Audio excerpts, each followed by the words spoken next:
జుట్టు రాలడం. ప్రతి ఒక్కరికి జుట్టు రాలడం అనేది కామన్గా అయిపోయింది. చాలామందికి చాలా రకాలుగా హెయిర్ ఫాల్ అవుతున్నది. సో దానికి రీజన్స్ ఏంటంటే సరైన ప్రోటీన్, సరైన విటమిన్, సరైన న్యూట్రిషన్ కలిగిన ఫుడ్ తీసుకోకపోవడం వల్ల, అది హెల్త్ మీద ఎఫెక్ట్ చూపించడం వల్ల, అప్పుడు హార్మోన్ ఇన్బ్యాలెన్స్ కావడం వల్ల, దీని కారణంగానే ప్రతి వ్యక్తిలో హెయిర్ ఫాల్ అనేది జరుగుతున్నది.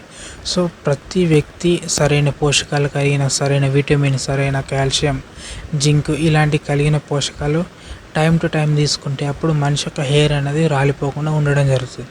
కొందరికి మాత్రం వంశపారపర్యంగా, అంటే కొందరికి వాళ్ళ జెనెటిక్స్ పరంగా కూడా హెయిర్ ఫాల్ అనేది ఉంటుంది. సో అది ఎందుకంటే వాళ్ళు ఆ టైంలో సరైన పోషకాలు తీసుకోకపోవడం వల్ల అది మీ మీద ఎఫెక్ట్ చూపించడం జరుగుతుంది. సో వాళ్ళ మీద ఎఫెక్ట్ చూపించింది, సో దాని తర్వాత మీ మీద కూడా ఎఫెక్ట్ చూపించడం జరుగుతుంది. సో మీరు సరైన పోషకాలు కలిగిన ఫుడ్ టైం టు టైం తీసుకుంటే అప్పుడు మీకు హెయిర్ ఫాల్ అనేది ఉండదు. ప్రజెంట్ జనరేషన్లో ఏంటంటే స్ట్రెస్, అధిక ఒత్తిడి వల్ల, పని ఒత్తిడి వల్ల కూడా హెయిర్ ఫాల్ అవుతుంది. అదేవిధంగా బయట ఎయిర్ పొల్యూషన్ వల్ల కూడా హెయిర్ ఫాల్ అనేది అధికంగా జరుగుతుంది. సో ఇది ప్రతి వ్యక్తి, లైక్ ఆడవాళ్ళ, మగవాళ్ళలో ఇది చాలా వేగంగా ప్రతి వ్యక్తిలో హెయిర్ ఫాల్ అనేది జరుగుతుంది. సో సర్టెన్ ఏజ్ లైక్ 25, 27 ఈ ఇయర్స్ ఏజ్ వచ్చే లోపల చాలామందికి హెయిర్ ఫాల్ అనేది జరుగుతుంది. సో దీనికి సొల్యూషన్ ఒకటి ఏంటంటే మీరు సరైన పోషకాలు, విటమిన్, ప్రోటీన్ కలిగిన ఫుడ్ టైం టు టైం తీసుకుంటే అప్పుడు మీ హెయిర్ ఫాల్ అనేది అంతగా ఉండదు. సో కొంచెం ఊడిపోతుంది, కానీ మరీ ఇంతకుముందు ఊడిపోయినంత ఊడిపోదు.